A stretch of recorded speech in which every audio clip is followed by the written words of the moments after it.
Welcome to lecture number 3. I hope it's been a good week for you. We've covered a lot of information over these past 2 weeks, and I have a lot more to share with you. So without delay, let's go to the live seminar. First of all, to realize that we're thinking thousands of thoughts each and every day, thousands of thoughts. And of these thousands of thoughts that we think every day, how many of these thoughts are productive? How many of these thousands of thoughts are towards a particular purpose? How many of these thousands of thoughts are consciously inserted by us? What was the last group of thoughts that you consciously inserted into your mind using mind power techniques? And what is the things that you fear? What is the things that you worry about? What are the things that you desire? What do you focus upon? What are you thinking about each and every day? You see, the student of mind powers, of which all of us here in this room are, is vitally interested in these type of questions because he or she knows and understands that all is law, that all is cause and effect, that the inner and outer worlds are connected, knows and understands that until you can begin to control and direct your thoughts, you cannot hope to control and direct your circumstance. We all want to control and direct our thoughts. We all want good things to happen to us. We all want success and abundance and health. But until you can begin to control and direct your thoughts, you cannot hope to control and direct your circumstances. So the student of mind powers, understanding this, works very diligently in the inner world, cultivating this very rich inner mechanism that we possess, working with the seeding techniques, working with the visualization techniques, working with the weeding of negatives, working with techniques that I'm going to teach you this week and next week as well. He knows his power, he uses his power, and his life reflects his power, as anybody's life will reflect their personal power when they begin working in these inner realms. You see, every time that you think thoughts consciously and purposely about something that hasn't happened to you, every time that you do this, you're taking control.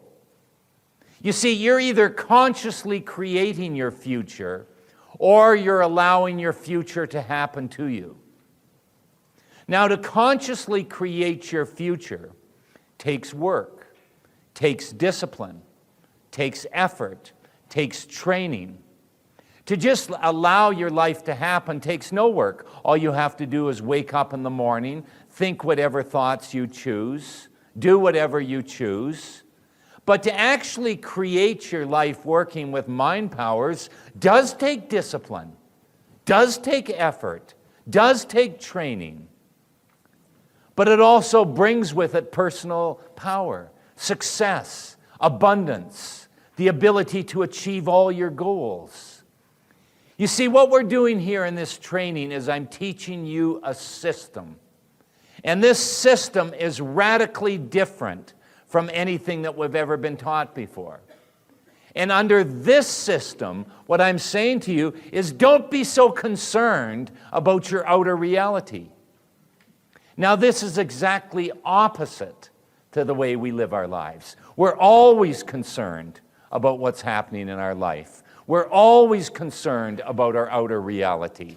We're always focusing on it, always thinking about it. And under this system that I'm teaching you is what I'm saying is don't be so concerned about your outer reality.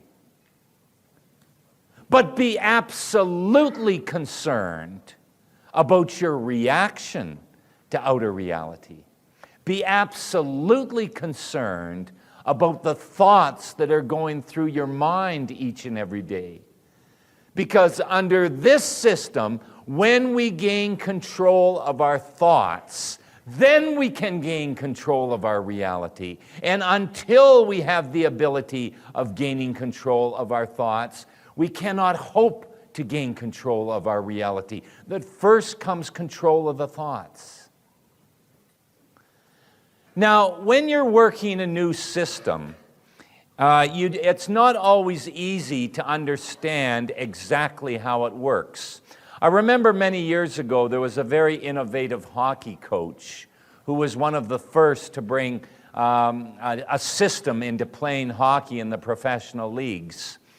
And this system was quite different from the way that they were normally playing hockey. In other words, what he told his players is that when we have possession of the puck, here's how I want you to play in the offensive zone. And when the other team has possession of the puck, here's how we're going to play defense. And it was quite different from what they were used to playing. And these were professional hockey players, grown men who had played hockey ever since they'd been small boys. And here the coach comes in and tells them, we're going to be playing this new system.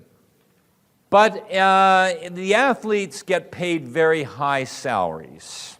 It's not unusual for a professional athlete in the North American leagues to make in excess of $5 or $10 million. I mean, one of the stars. And the coach is the boss. So if the coach says that we're going to play this new system, then they are required to play it. But nonetheless, there was grumbling on the team about having to play this strange new system. And I remember about halfway through the season, the captain of the team was being interviewed by a journalist, and the journalist said, well, what do you think about this new system? And the captain said, well, we still don't understand it fully, but we're following it a lot more enthusiastically now that we're in first place. Nothing like success to sell you on a system. And going on to use this particular system, this team ended up winning 2 Stanley Cups in a row before the other teams realized what was happening and made adjustments accordingly. And that's what I'm doing in this training, is I'm teaching you a system. And this system is different. This system, what I'm saying to you is, don't be concerned about your outer reality. Outer reality will look after itself, but be absolutely concerned about your thoughts, your inner world. That's the one that you have control of. You are complete master of your consciousness. You are in total responsibility of your consciousness. And you can gain control of your consciousness.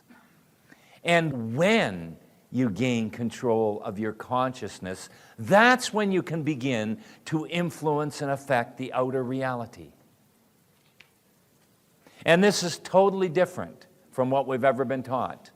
We're totally different because we're taught to work hard. We're taught to constantly be thinking about the outer reality. And I'm saying to you, okay, yes, you can't ignore outer reality, but the most important, we're living simultaneously in 2 worlds. 2 worlds, not one. The average person thinks we're living in 1 world. The student of mind powers understands we're living simultaneously in 2 worlds.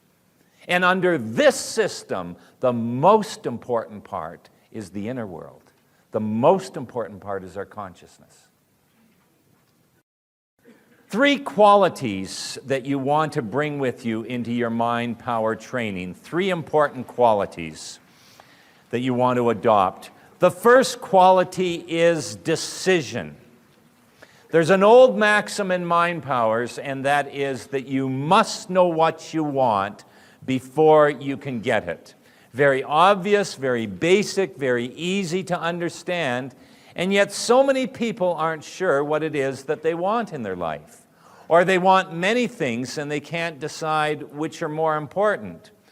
Being decisive means that you decide very clearly exactly what it is that you want. This is what I want to happen to me. These are the conditions and circumstances that I want to manifest.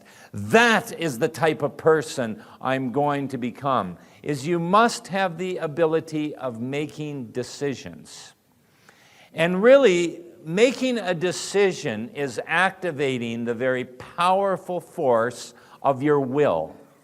And I mentioned earlier that when the will and the imagination are opposed, the imagination always wins.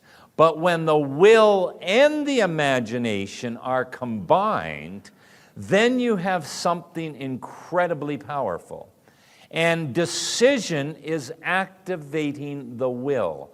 It is deciding very clearly what it is that you want.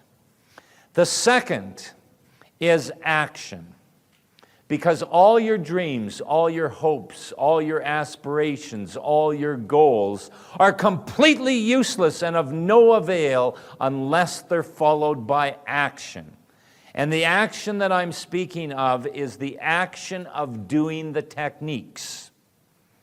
And there's a rather very strange trait of human nature, and that is that we would rather think about doing something than actually doing it. We would rather think about how wonderful and proficient it would be to master mind power than to take the time and effort to develop that proficiency. You must get action happening. You must convince yourself absolutely on the importance of doing the exercises, and you must convince yourself that there is a payoff for training mentally, a payoff. For example, when you go to work, there is a payoff. You receive a salary, you receive money for whether you're working for yourself or whether you're working for someone else. There is a financial remuneration for the work that you do. I mean, how many people here in this room would continue to go to your jobs week after week, month after month, year after year, if there was no financial remuneration involved? Put up your hands, please. How many would do that? 1, 2, 3, half a dozen here. Actually, if you would give your names at the desk, please, on the, on the break. I mean, we're always looking for people. Now, don't get me wrong. I'm not saying that you don't enjoy your work.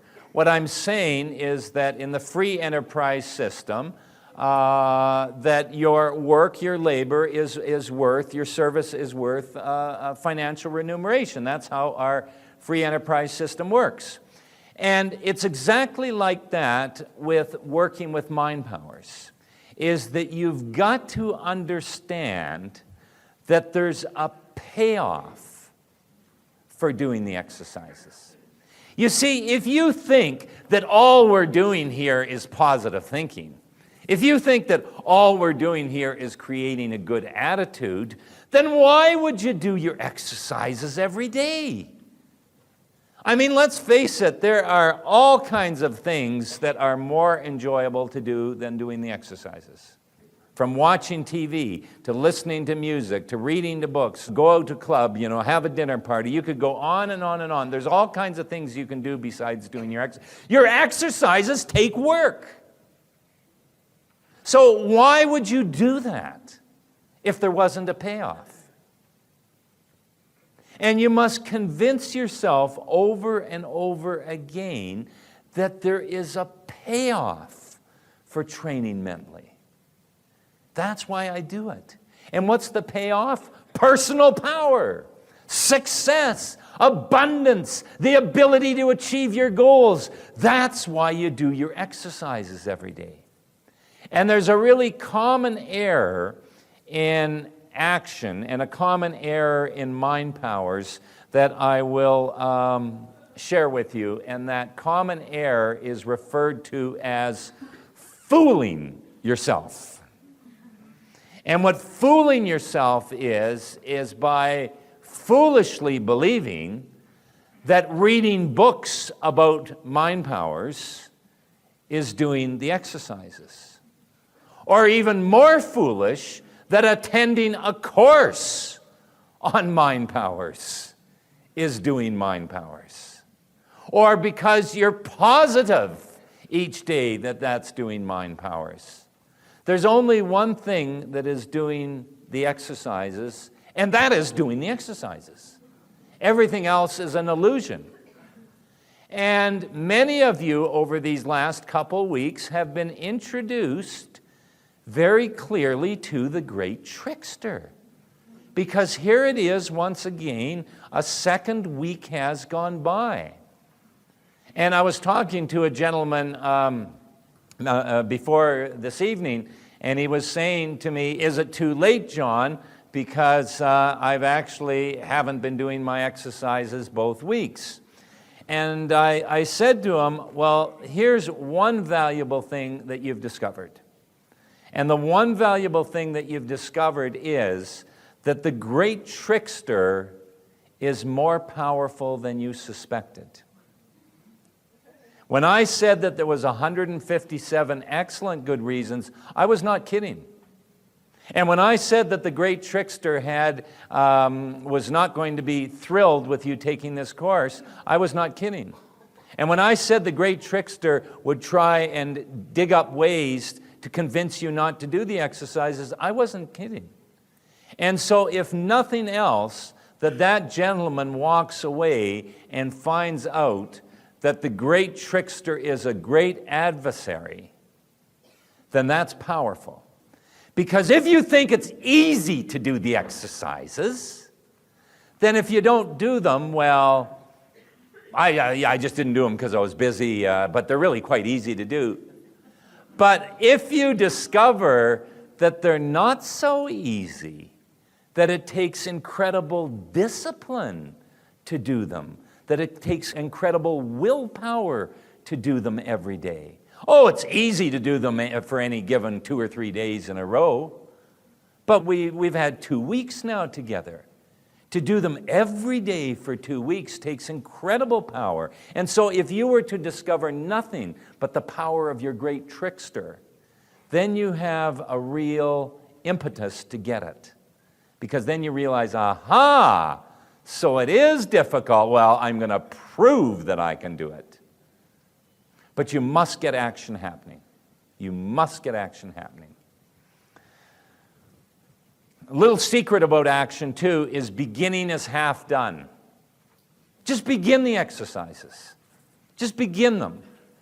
I mean, sometimes we don't do the exercises in the morning when we usually do them, but we say, okay, that's fine, I'll do them at lunch. And then we don't do them at lunch, but that's okay, I'll do them later on in the afternoon. And then we don't do them in the afternoon, but that's okay because I'm going to do them after supper tonight. And then someone comes over after supper, and then the next thing you know, it's too late, and you say, well, I didn't do them today, but I'll do them twice tomorrow.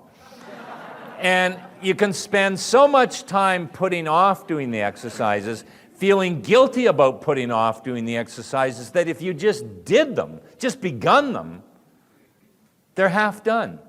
So the real hard part is getting around to beginning them. Because I can promise you, once you start that first minute, you're home free. Nor do you have to do it in one sitting. You can break it up in 2 or 3 sittings. But you must do the exercises. The third quality is persistence. And persistence is probably the single most important ingredient that you can bring with you into your mind power training.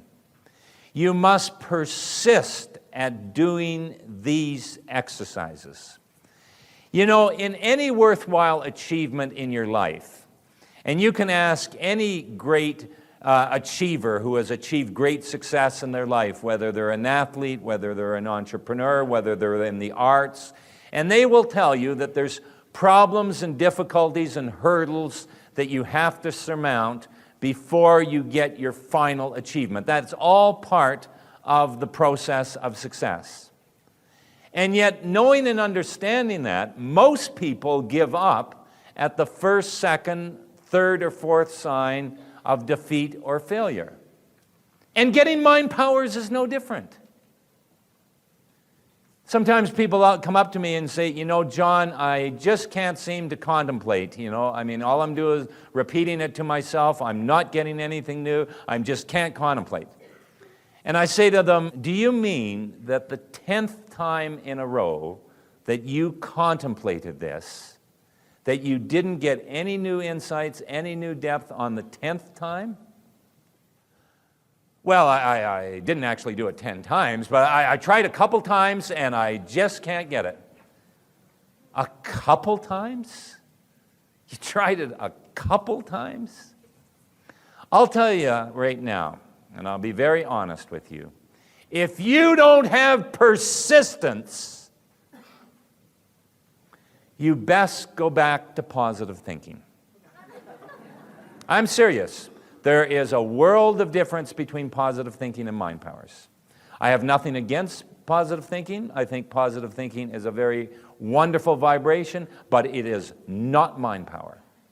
Mind power is very specific with laws, techniques, and methods that you use to manifest and create your reality. You must persist at using these techniques. Even when you don't see results, you persist at using these techniques, especially when you don't see results. You persist at these techniques. So these are the three qualities that the student of mind powers brings into his or her training at this point of their training. First of all, decisions. Make some decisions in your life and be bold, be courageous. I mean, this is your life. This is not the practice run. This is it. This is your life. Sometimes I hear people say to me, I'd really like that to happen, but if it doesn't happen, that's okay too. What do you mean it's okay? Get off the fence. Quit being so wishy-washy. Do you want it to happen or don't you? It's time to be really bold and courageous, my friends. It's time to awaken and realize this is my life. And to make some really bold and courageous decisions on exactly what it is that you want out of this life. To know and be very clear what it is that you want. That's the first one, decision. The second is action. You get the techniques happening. You have convinced yourself over and over and over again that there is a payoff.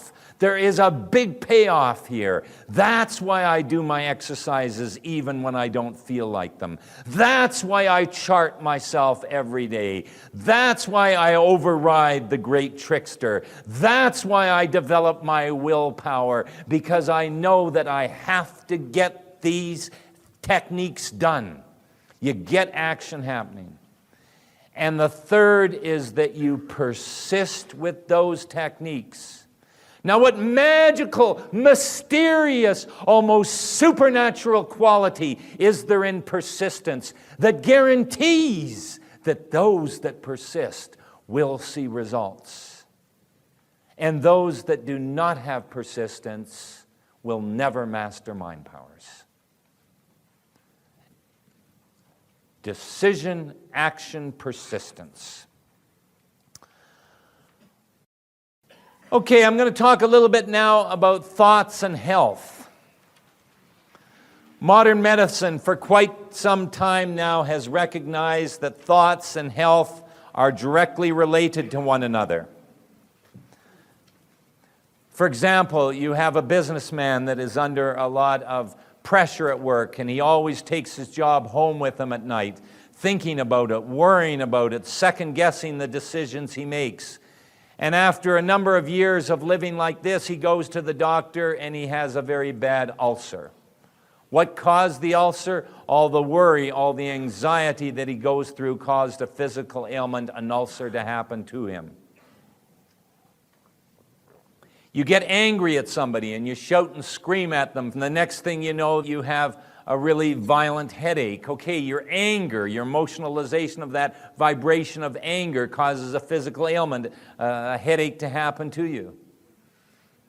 There's been countless examples of medicine that they have traced, and they know exactly that thoughts can cause illness. We know that absolutely, that thoughts can cause illness. But this is our third session together. And if we know that thoughts can cause illness, does it not seem logical? Does it not seem reasonable then that thoughts could also cure illness? I mean, do thoughts only work in the negative? If we know that they can cause illness, then I say to you, of course thoughts can cure illness. They're curing illness all the time. There are literally tens of thousands. I'm not talking hundreds. I'm talking tens of thousands of proven, documented cases of people healing themselves, working with the powers of their mind. There's a doctor that is working in Palisades, California, Dr. Carl Simonton. And he's doing some very remarkable things by teaching his patients visualization techniques. And I'll read you an excerpt from a major magazine article that was recently brought out, and it's called Cancer in the Mind. And I'll just read you some excerpts on it. It says, "Can the mind play a part in whether a person gets cancer and also in whether he gets well again? What goes on in a patient's mind is often the key to whether he'll get well," Dr. Simonton says. For example, one terminal patient imagines his disease as a vast army of ants at a picnic. The more he kills, the more there are. After a lingering illness, he succumbs to the ants and dies. Another terminal patient imagines a field of badger-like animals being killed by white knights. After a lengthy bout with the disease, he has a remission. We've become very optimistic lately, he says. We think people are now beginning to realize how much the mind and the physical body are intertwined. Now we know it is possible for the cycle of cancer development to be reversed. We know that the same pathways that are used to transmit negative things like cancer growth can also be used to transmit positive things that can eventually restore a person to health.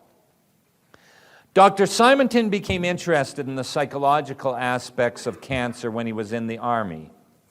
My job, he said, was to give X-ray treatment to people who were diagnosed as terminal cancer patients. I began noticing, now listen to this, I began noticing that no matter what the prognosis,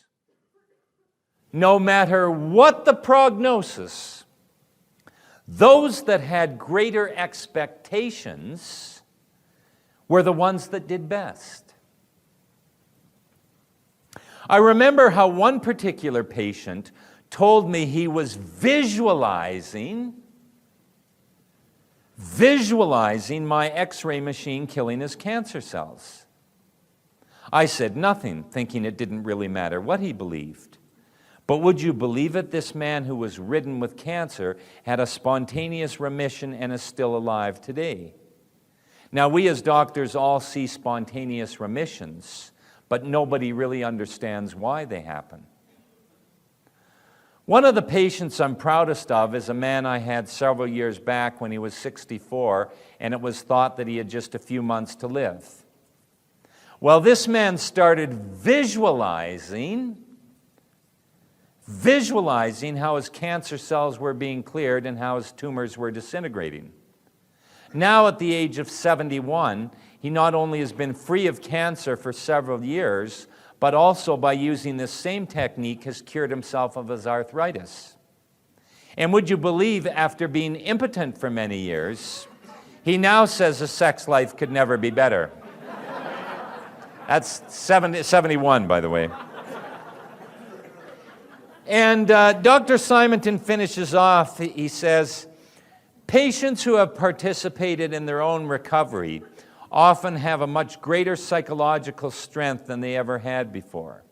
They emerge not just restored to health, but restored with a sense of potency and control over their lives that they had never before experienced. And I'll tell you, there's nothing like curing yourself of a major illness to help put a whole new perspective into your life. Now, here's a medical doctor with a cancer clinic in Palisades, California, using all the same treatment as all the other cancer clinics, the same drugs, the same radiation, the same diets, with one addition. He teaches his patients visualization techniques. He has them visualize each day that their tumors are disintegrating. Visualize each day that the cancer is leaving their body. And by doing this visualization technique, Dr. Simonton is getting 3 to 4 times the cure rate of cancer.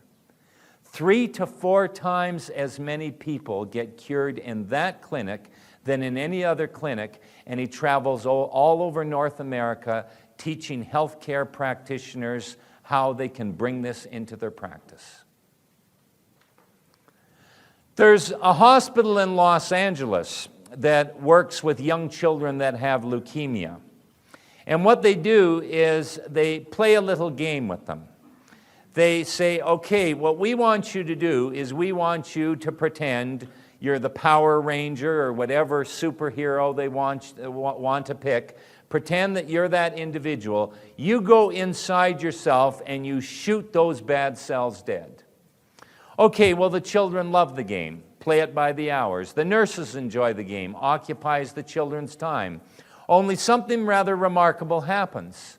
By playing this very simple game, they are getting many times the cure rate of leukemia in that particular hospital.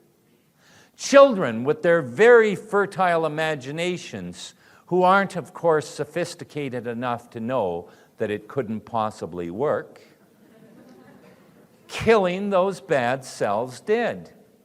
You mean you get to do that? Oh, yes, and much, much more than that.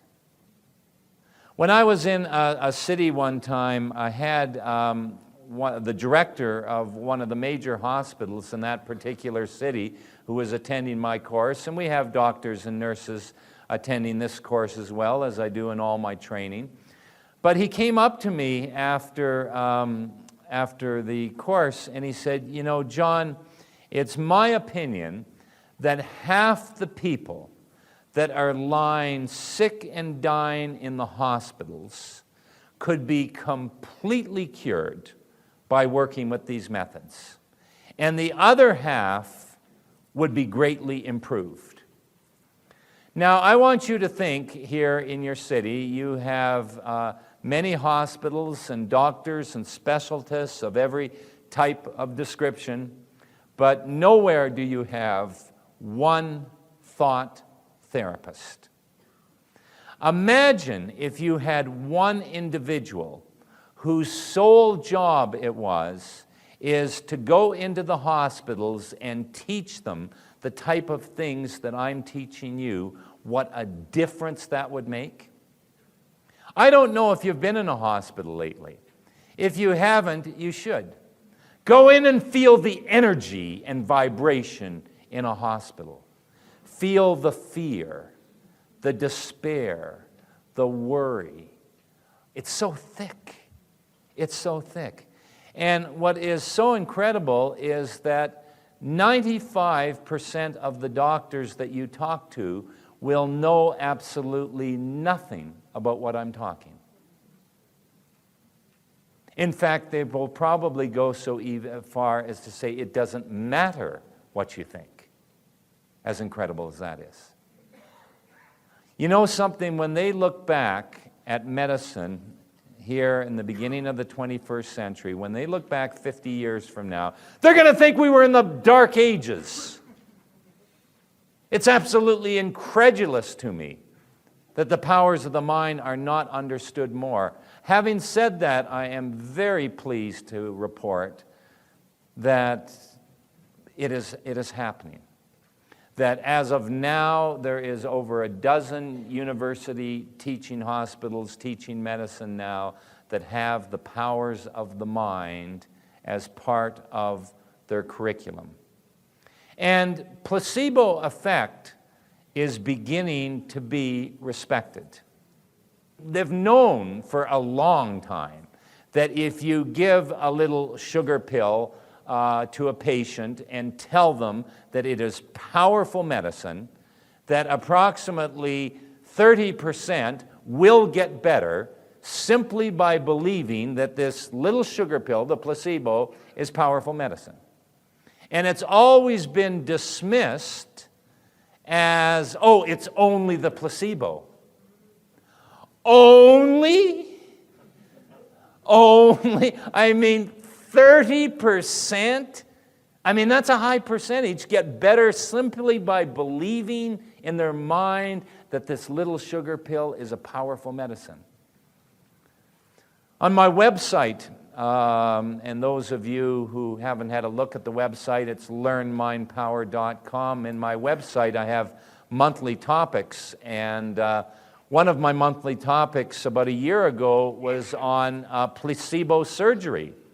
They were taking people with knee operations, and knee operations are quite tricky operations, and they don't have as high a success rate as some of the other operations. So what they decided to try was the placebo effect. But how can you do placebo with surgery? Because with a pill, I mean, you can just give a person a sugar pill. That's an easy one. Well, they did something quite tricky. What they did is they put the people under anesthetic, and then they took them into the operating room, and they cut the knee open, and then they sewed it up. So they didn't do anything. They just cut it open and sewed it up. So the people wake up, and they see the scar, and they assume, of course, that they had the surgery. And by the way, I mean, this was set up ahead of time, that they weren't fooling them, taking advantage of them. They knew that a certain percentage, this was a test group, that a certain percentage would have the surgery, a certain percentage would have placebo. They just didn't know which was which. But what was incredibly fascinating is that the placebo effect had a slightly higher success rate than the actual operation. And you can look that study up on my website. So, I mean, the power of the mind is just so incredible in healing the body. And I'd like to give you now a very simple technique for abundant, vigorous health. And what it is, what you do is, for several minutes every day, take thoughts of health, thoughts of vitality, thoughts of strength, and just allow these thoughts to soak through your body, to go through your bloodstream and your organs and your cells and your tissues. And if you daily build yourself up with thoughts of health and vitality, daily, I will repeat my words, if you daily build yourself up for several minutes with thoughts of health and vitality and strength and vigor, then that charges you with an incredible health and vitality. And you get to do that simply by working with your thoughts.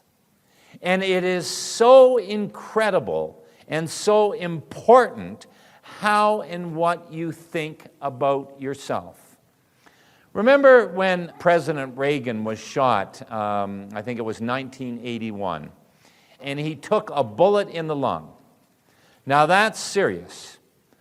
The lung is not meant for a bullet to go in it. He was 71 years of age, he took a bullet in the lung, but I knew he was going to be okay because of something I read in the newspaper. And it was like a day after his operation, and he said, "Oh, don't worry about me. I'm the type of person that always heals quickly." And I thought to myself, what an incredible, wonderful belief to have. I'm the type of person that always heals quickly. And obviously, I mean, we all remember the assassination attempt, but I don't know if you remember how quickly he was back at work. That man was back at work within days. A 71-year-old man that took a bullet in the lung was back at work within days. Do you think that that belief that I'm the type of person that always heals quickly might have had something to do with his recovery? And you get to choose your beliefs about yourself. And it's very important, the beliefs that you have about your physical body and the state of your health. I remember a woman one time when I was doing this session stood up and she said, well, this is fascinating what you're saying, because ever since I've been a little girl, I've always said to myself that I'm the type of person that never gets colds. And I've always said that to myself. Ever since I've been a little girl, I've said to myself, I'm the type of person that never gets colds. And you know what? I never get colds. And at that point, a gentleman stood up and he was just shaking his head and he said, this is really fascinating. Because you see, for as long as I can remember, I've always said to myself, every year I'm good for 1 or 2 colds. I've always said that to myself. And you know what? Every year I get 1 or 2 colds. It matters absolutely what you say to yourself. And how about this one? And we've all heard this one. If there's a flu around, I'll get it. And you know what? They're right. They're absolutely right. You know, whenever I hear that, whenever anybody says that and I'm in the room, I immediately go right up to the person, look them right in the eye, and I say, you know what? You're right. Because why try to talk them out of it? Of course they'll get the flu. I mean, how could they not get the flu? I mean, with that belief, if there's a flu around, I'll get it, they most certainly will attract the flu. There's mind powers. Mind powers works in the negative as well as the positive. So you feed that belief into your mind, of course you're going to get the flu. So the question that you must ask yourself is, what am I believing about myself and my state of health and my physical body?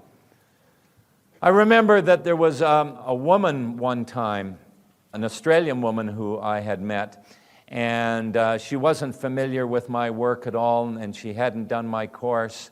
She was a young woman in her mid-20s, and she kept imagining what she was going to be like when she was an old woman. And for whatever reason, in her mind, she had an image and picture of herself as an old woman in a wheelchair. She doesn't think that anymore. She ended up doing this training, and as a result, now when she pictures herself as an old woman, she sees herself in abundant health and walking and bounding down the street and hiking. But let's imagine that she had continued to feed the image that when I'm an old woman, that I'm going to be an old woman in a wheelchair. And she continued from the age of 25 up into her 60s, 70s, and 80s. What do you think is the chance that she would have ended up in a wheelchair? I'm not going to say 100% because there's the big unknown, but it's got to be 95% she would have ended up in a wheelchair, working with that energy. Do you know what I think is the number one cause of cancer? Not the only cause of cancer, but the number one cause of cancer. And by the way, I have absolutely no proof on this at all. I've done no study on it. It's my personal opinion, but I stand by it. What I believe to be the number one cause of cancer is all the magazine articles about cancer. Because what happens is people read them.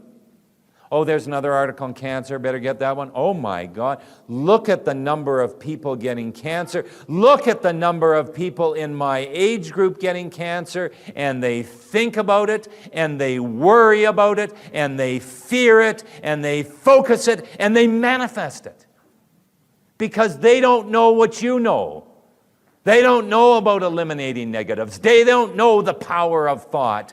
What do you think happens when you fear something daily? So that's what I believe is the number one cause of cancer. So knowing these things, what you do is you build up an image of yourself as being strong and healthy. I mean, our body is a miraculous healing mechanism. Our body was built to heal itself. I mean, you cut your hand. What happens when you cut your hand? Instantly, white corpuscles, red corpuscles go to fight the infection. Some go to fight the infection. Some go to congeal the cut, and it happens automatically. I mean, you don't cut yourself and then you go, oh my God, white corpuscles, red corpuscles, come on, guys. It's a great big gash there. Get going. I mean, you don't have to direct it. The body knows what it's doing. Or you eat your food, and what happens is the body takes the nutrients from the food, sends it to the various parts of the body, and discards the rest as waste. You don't eat your food and say, oh, yeah, remember to get something to the bad knee down there, yeah, get some down there. You don't have to direct it. The body knows what it's doing. Or you break your arm, and what happens? You go to the doctor, and your doctor heals your broken arm, right? Wrong. No doctor has ever healed a broken arm in his life. How ludicrous. The doctor will set the bones, and the doctor will make sure the bones are straight. But it's the body that heals the broken arm. Never forget that. Our body is a miraculous healing mechanism. And we should be reminding ourselves every time that I cut myself, every single time, I'm absolutely in awe of how my body heals itself. And I'm telling myself what a miraculous healing mechanism it is. And that's what we need to do, is we need to feed into our mind how incredibly powerful our body is. Feed into our mind beliefs about health. I'm the type of person that never gets sick. I'm the type of person that never gets colds. I'm the type of person that always heals quickly. We can have every one of those beliefs. You can create whatever thoughts you choose. You get to insert into your mind whatever thought you choose. And you can build into your body incredible, powerful strength by believing absolutely in the power of the body over disease, in the power of your strength, your vitality. And as the late Dr. Albert Schweitzer said, the real doctor is the doctor within. This is the halfway point of lecture number 3. Take a short break and play the next CD whenever you're ready.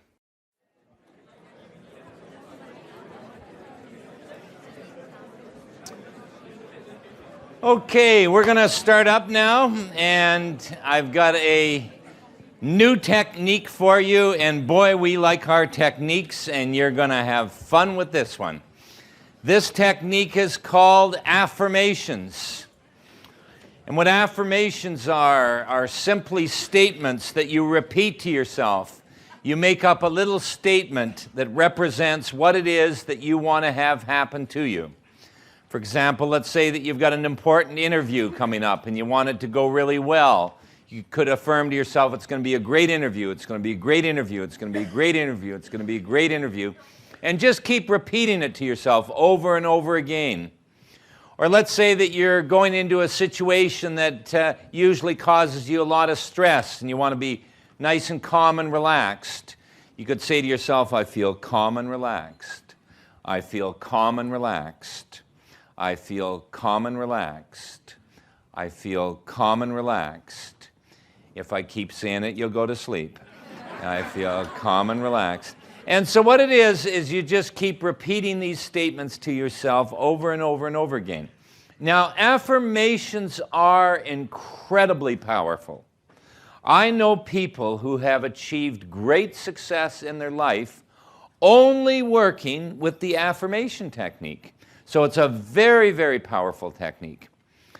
Now, what happens when you do affirmations is that by repeating them over and over and over again, for example, it's going to be a great interview, it's going to be a great interview, it's going to be a great interview, it's going to be a great interview, it's going to be a great interview. Suddenly your mind goes, what's that? It's going to be a great interview, it's going to be a great interview, it's going to be a great interview, it's going to be a great interview, it's going to be, what? It's going to be a great interview, it's going to be a great interview, it's going to be a great interview, it's going to be a great interview, it's going to be a great interview. And then you go into the interview, and your mind now has images of it being a great interview. Your vibration is of it being a great interview. And the person who you're having the interview with is picking up subconsciously, and I'll get into that next week, that it's a great interview, and it ends up being a great interview. Now, there's three things that you want to remember, three important things to remember about affirmations. The first thing is always keep the affirmation short and simple. Maximum one sentence, ideally just a phrase. Lots of sales today, lots of sales today, lots of sales today, lots of sales today. Abundant health, abundant health, abundant health, abundant health. Or as Emile Coué, who had incredible healings, who was a doctor around the early 19th century and had clinics all over Europe and in North America, and was getting excellent results using, again, the regular treatment plus an amazing affirmation, every day in every way, I'm getting better and better.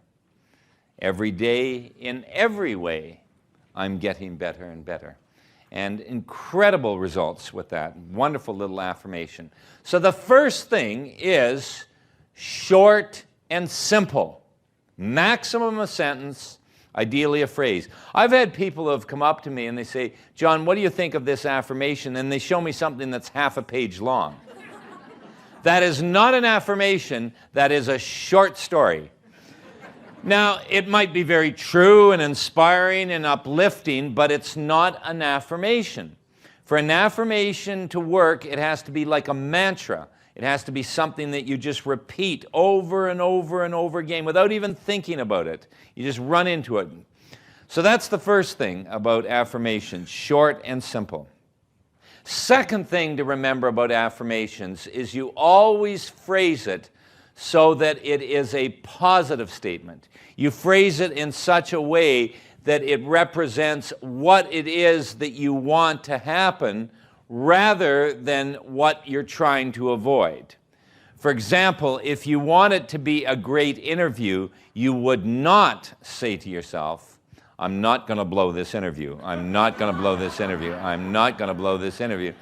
Because that's the image on blow the interview, and the mind doesn't pick up not, and all it gets is blow the interview, blow the interview, blow the interview.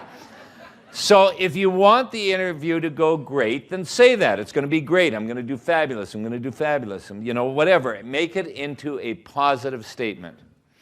Now, the third thing to remember about affirmations, and this is going to surprise a lot of people, especially those of you who have perhaps used affirmations before. And this also contradicts what I've seen written in a lot of books, and yet I can assure you that this next point is crucial to understand, and it's the failure to understand this next point why a lot of people that should be getting excellent results with affirmations often don't, because they don't understand this next point. And the next point is that you don't have to believe your affirmation. You don't have to believe it.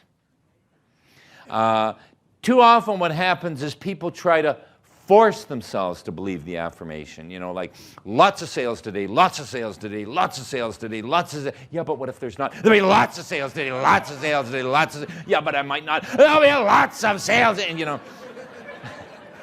relax. You're going to give yourself a heart attack.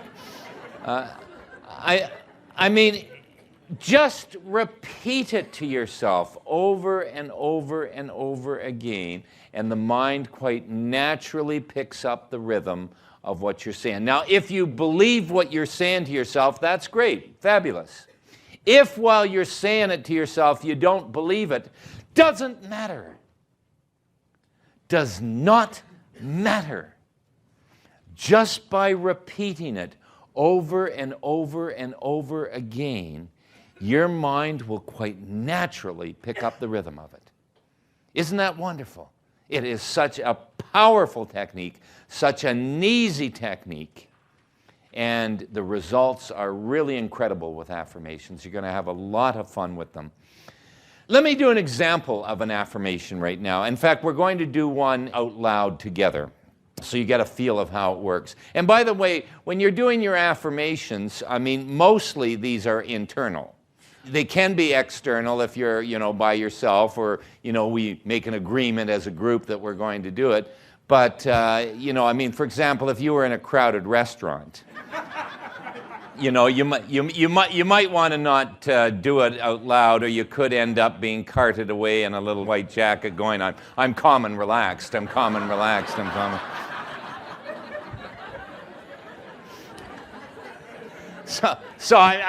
Mostly these are internal. But we're going to do one external right now. And the affirmation that we're going to do is the affirmation, I feel great.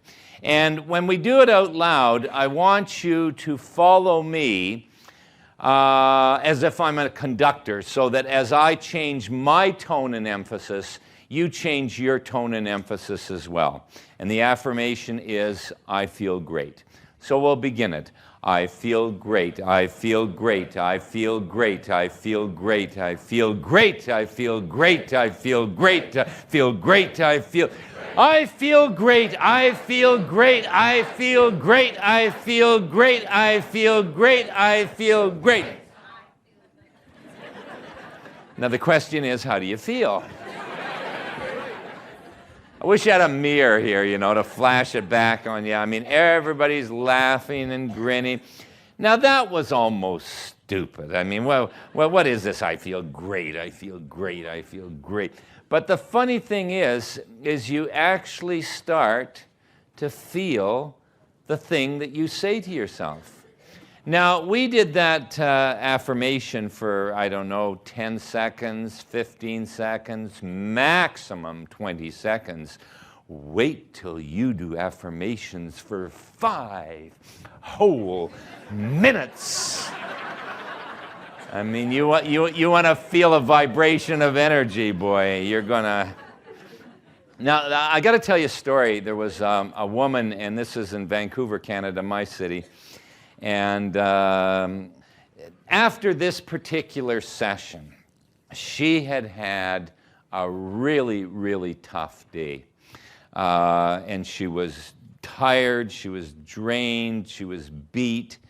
And on top of it all, her car was in getting repaired, so she had to take the bus home. And so she decided, you know what I think I'll do? I'll do some affirmations. So she decided, while she's waiting for the bus, that she'd affirm to herself, I have unlimited energy, I have unlimited energy, I have unlimited energy. And I guess that week I forgot to emphasize how powerful affirmations are. Because I have not made that mistake since. Because you see, this woman for 15 minutes as she's waiting for the bus is affirming to herself, I have unlimited energy, I have unlimited energy, I have unlimited energy. For the 15-minute bus ride home, she's affirming to herself, I have unlimited energy, I have unlimited energy, I have unlimited energy. And this woman arrived home at 11:30 in the evening with unlimited energy. And the story that she shared with the group the next week was quite outrageous. It seems like her and her husband had quite the lovemaking session. And this woman is going on in this graphic detail, and then we did this, and like the whole room is riveted. We can't believe it. It's outrageous. And then she stayed up till like 3:30 in the morning doing housework after it was all over. And the funny thing is her husband, who wasn't taking the training, showed up the next week.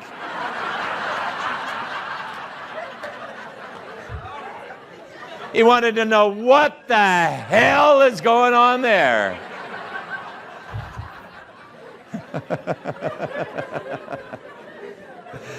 I love sharing that story. But let's have a look there. I mean, something was going on there. I mean, here was a woman that was exhausted, that was drained, that was dead tired, and yet she charged herself up with unlimited energy simply by repeating an affirmation over and over and over again to her. And the beautiful thing is, you get to affirm to yourself whatever you want. It doesn't even have to be real, and you can affirm it to yourself. In fact, if you're limiting yourself to outer reality, you don't understand how this system works. You should always be affirming things to yourself, affirming health to yourself, affirming success to yourself, affirming your goals to yourself. Because if you don't, who is? Your parents aren't going to do it for you. Your children aren't going to do it for you. Your spouse is not going to do it for you. You and only you can do your affirmations. One of my favorite times of doing affirmations is whenever I'm in a lineup. Whenever I'm in a lineup, in a queue, maybe at the bank or the supermarket, and there's a bunch of people in front of you, I kind of go, oh, affirmation time. And I just, and I go to them, over and over and over again. And sometimes you're even, sorry, the line's moving. Oh, look, it's going so fast now. Because you're in the rhythm of doing the affirmations. Find yourself, caught in traffic. Hey, don't get all worked up. Go into your affirmations. You got an appointment with somebody. They're 10 minutes late. Go into your affirmations. You should always be affirming things to yourself. It's so simple, so easy. There are so many opportunities in any given day that you can go into your affirmations. Affirmations are a new technique for dealing with negatives. Remember, I gave you the 4 techniques on dealing with negatives. Well, I'm now going to give you the 5th technique on dealing with negatives. And this one is especially good for those great big negatives, where maybe you tried the 4 techniques and it went, ha, ha, ha. Where it didn't quite get it. Well, here is an excellent, excellent method for the big negatives. Next time that negative comes to you, calmly inform it that from this point on, every time that you come to me, you will be met with 2 minutes of affirmations on the exact opposite of what you're saying. And then do it. And do you think that's going to discourage the great trickster? Oh, no. It's going to come back about 5 minutes later and immediately put the negative in again. Hit it with 2 minutes of affirmations. And now the great trickster is going to wait probably an hour before it comes back again with that negative. And then hit it with 2 minutes of affirmations on the exact opposite of what it's saying. And now it's really going to have to be tricky. It's going to have to wait till tomorrow before it comes back to you. And it will come back. And hit it with 2 minutes of affirmations.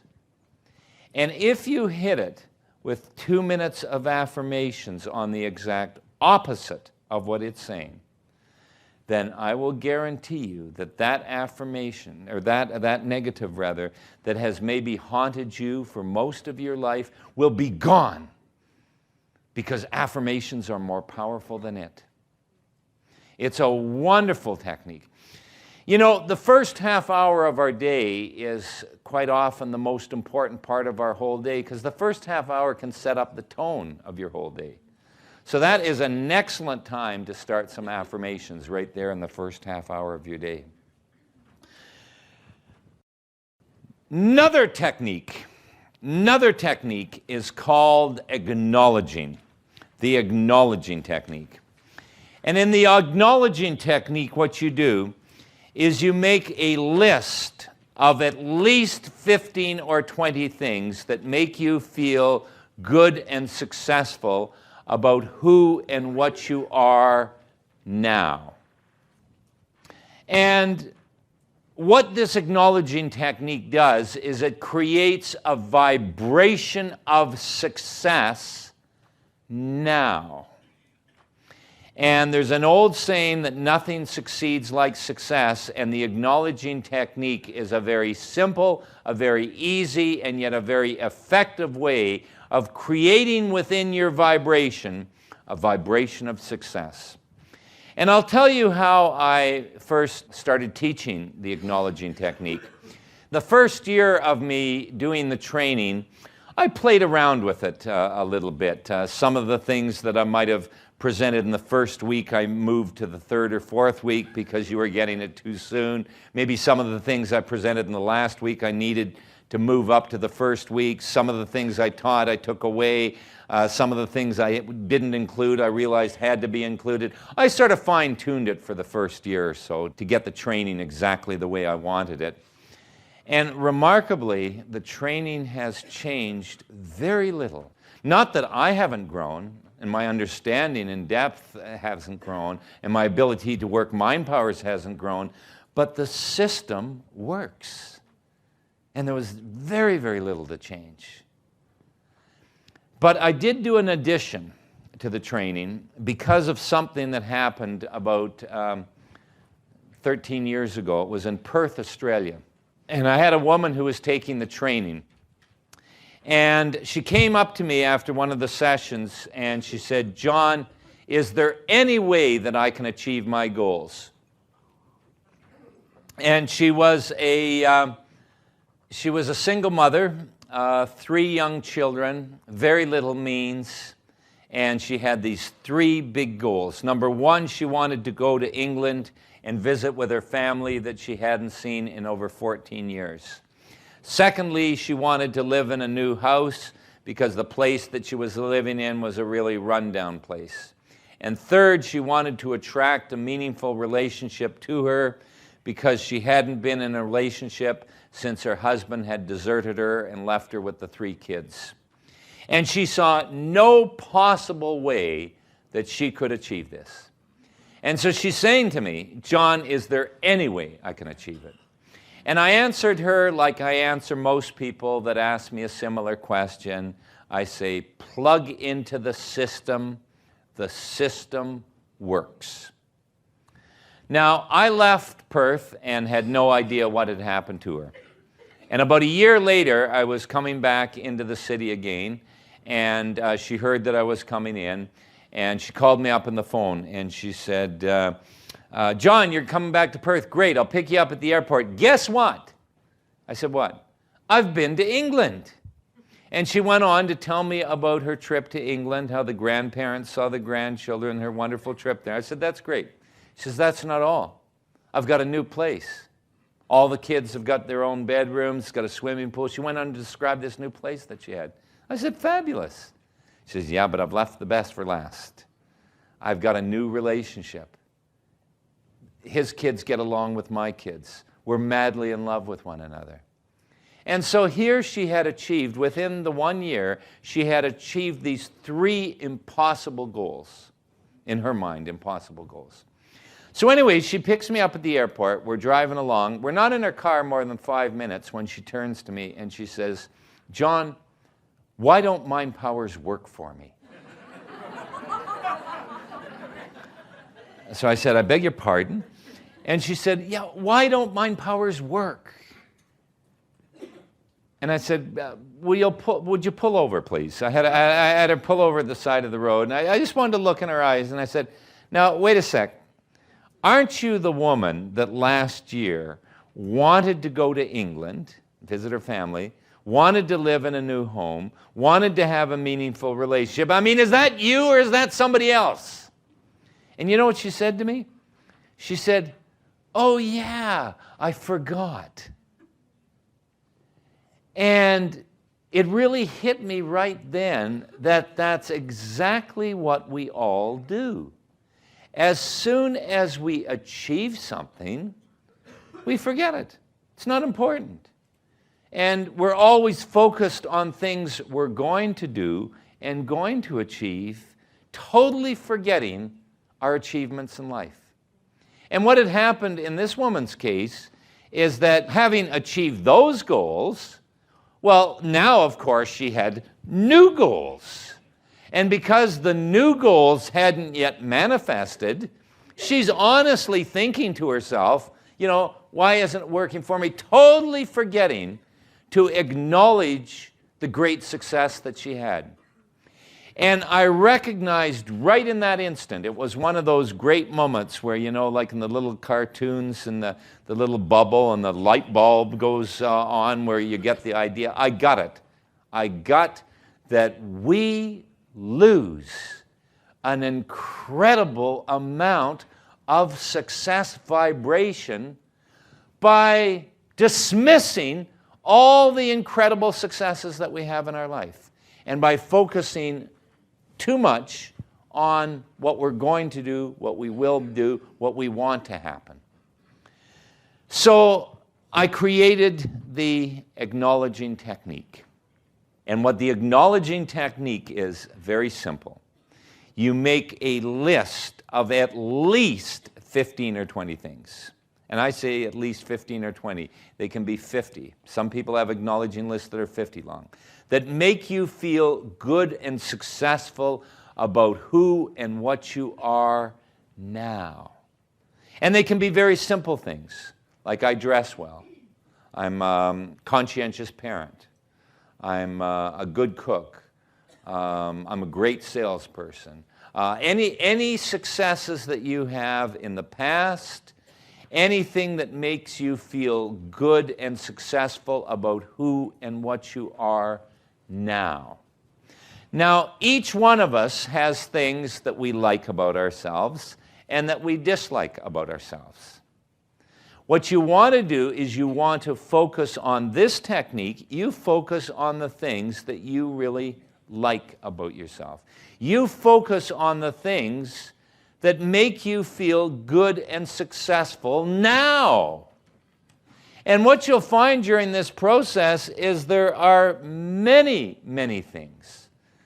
I mean, even think about the job that you have now. You might not like it that much now, but there was a time when, if only I can get that job. If only I could get that job. And what happens is that we are succeeding in many, many different endeavors in our life all the time, and we fail to acknowledge it. Now, what happens when you fail to acknowledge it is you leak success vibration. And that old saying that nothing succeeds like success is so true. So one of the most powerful things, if indeed you want to be successful in your life, is to start vibrating with success energy. And you get to do that very simply by working the acknowledging technique. So as I said, you make a list of at least 15 or 20 things, more if you can, and probably you can. And what you do is you spend 5 minutes every day reading over that list and acknowledging yourself. Now, it's not just reading over the list. It's reading over the list and acknowledging yourself. Really coming into a deep realization that indeed I am successful in many areas of my life now. And you start to work with that success vibration. And I'll tell you, by doing that for just 5 minutes, you create a success vibration now, which attracts more success to you. You see, this is how it all works. And this has to do with every technique and method and the dynamics of how your life is unfolding, is that you are either attracting desirable conditions to you or you're repelling them with your thoughts.